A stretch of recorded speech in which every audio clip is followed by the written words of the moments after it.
Good morning, everybody. It's July 19th, 2026, and we've got fresh strikes rippling across of Iran, but they're focused on what looks to be deeply buried ballistic missile facilities, also IRGC headquarters. So revenge is in full effect from the service members that were targeted and hit in Jordan. This footage right here, CENTCOM released it last night around 9:30 p.m. Eastern time. This is the 8th consecutive night of American air power raining down across Iran. We're talking Bandar Abbas, all the way from the south all the way to Tehran, that is getting absolutely struck. Coastal surveillance facilities are gone. We're looking at ballistic missile infrastructure with some of the biggest explosions we've seen, and bunker buster bombs going in and crushing the IRGC air defense sites, missile and drone storage, maritime capabilities.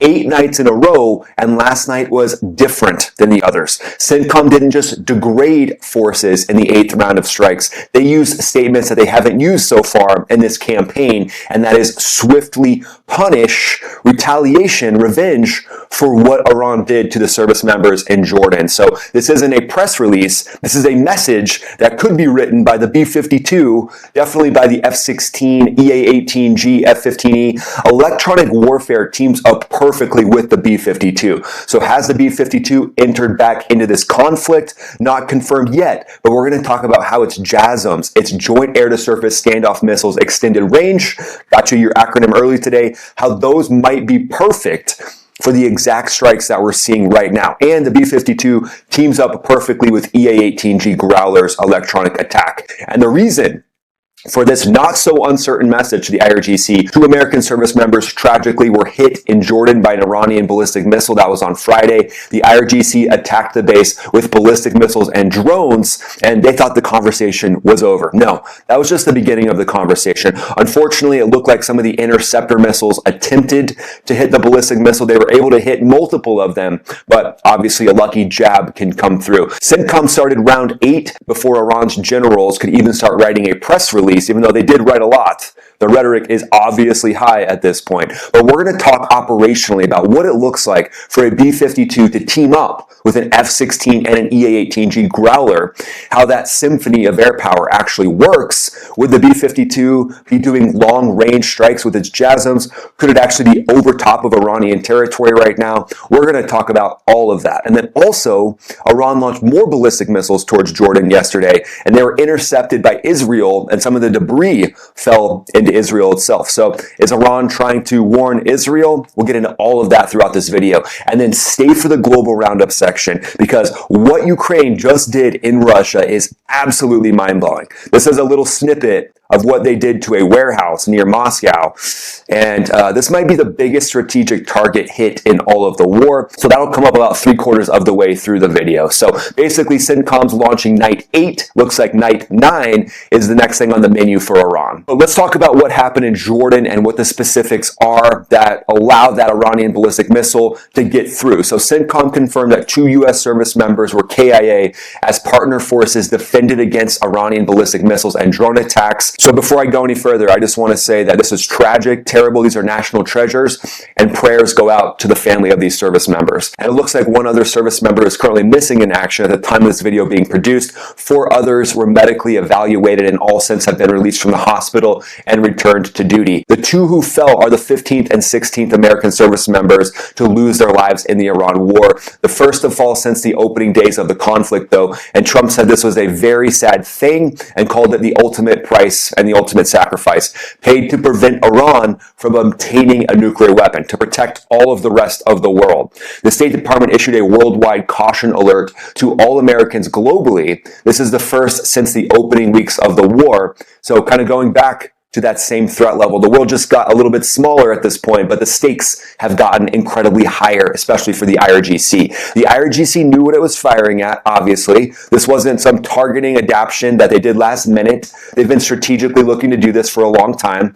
Iranian ballistic missiles targeted that base in Jordan, and Jordan is a country that's been defending against Iranian attacks for weeks, intercepting Iranian ballistic missiles, cruise missiles, drones on multiple consecutive nights. And Jordan is a massive ally of the United States. Same with Kuwait. And Iran just announced this, which is wild. They just said that they're considering a ground campaign in Kuwait to go in and seize the U.S. military bases. Well, good luck with that. Snowball's chance in hell that'll happen without air superiority especially. But again, the IRGC, who knows?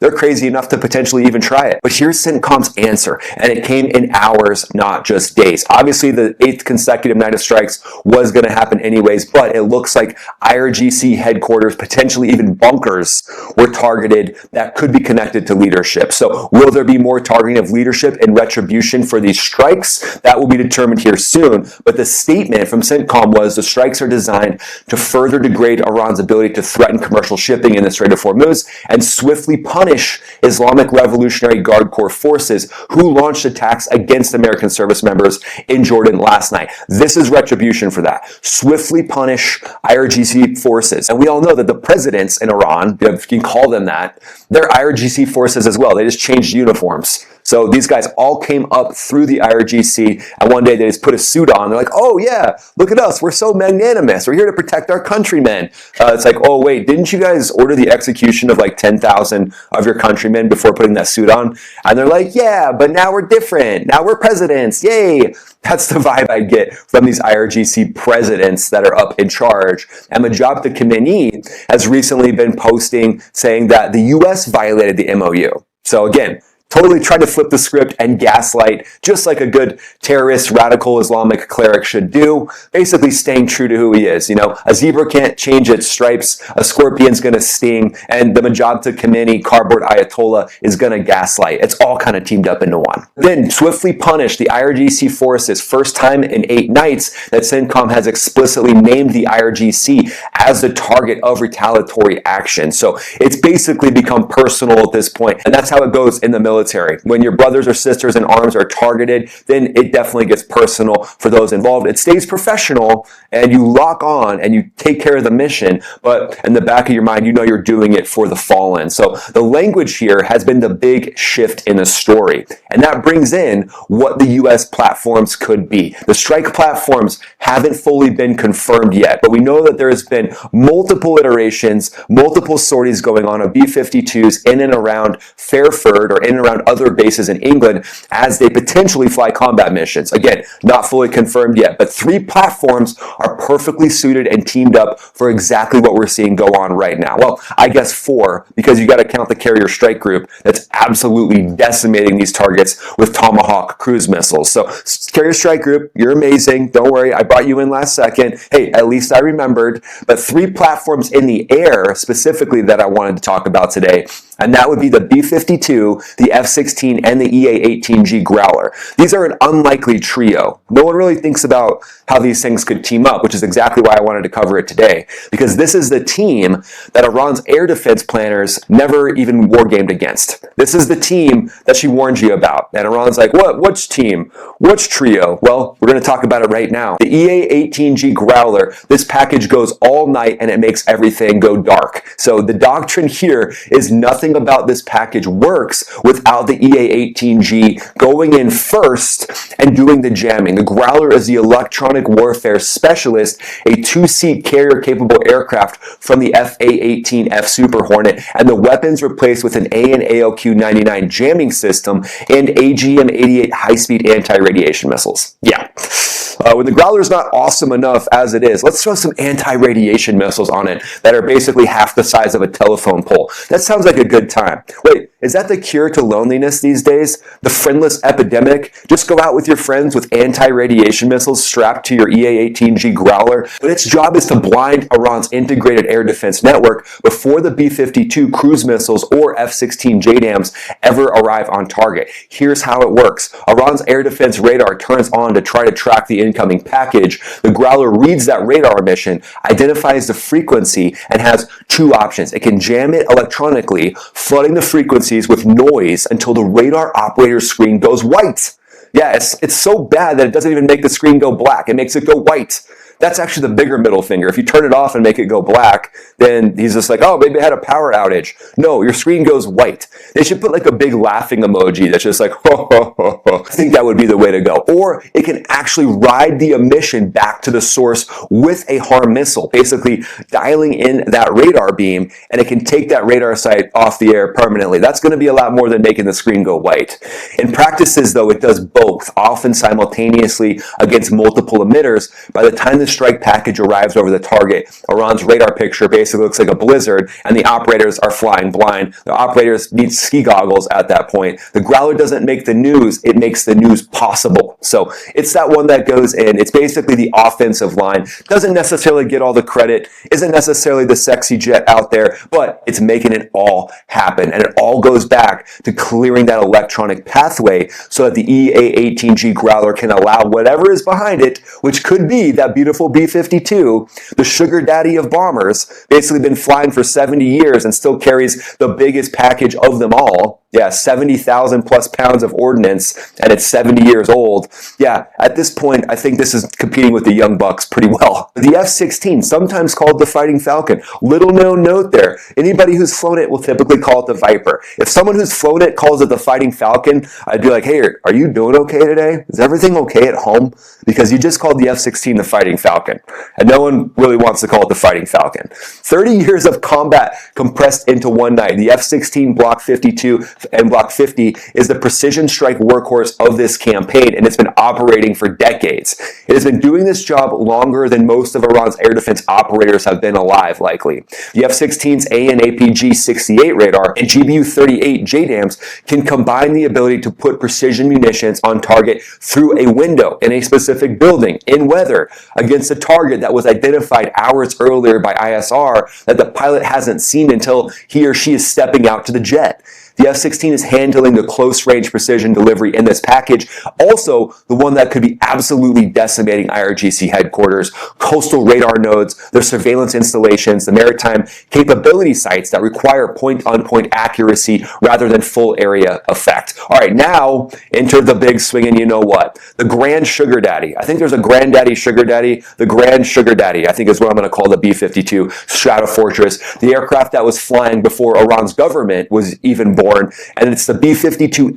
Stratofortress entered service in 1961. Iran's Islamic Revolutionary Guard Corps was founded in 1979. The B-52 is 18 years older than the organization it's currently targeting, and has been updated so many times since 61 that the only original component on a modern H model is essentially the airframe itself. It's been stripped down to the studs and rebuilt. The B-52H carries up to 20 AGM-86B air-launched cruise missiles externally, plus additional weapons internally, or it can carry the JASSM-ER, a 500-mile standoff missile with a low radar cross-section that navigates autonomously after release. I mean, the technology here is amazing. The B-52 doesn't just enter Iran airspace, it doesn't need to. It can orbit at altitude outside threat envelopes, open the rotary launcher in the bomb bay, release cruise missiles that fly at low altitude on terrain-following routes into Iran, and the missile finds the targets while the B-52 is turning back or making coffee. I think that thing has an espresso maker, right? If not, they should definitely get one.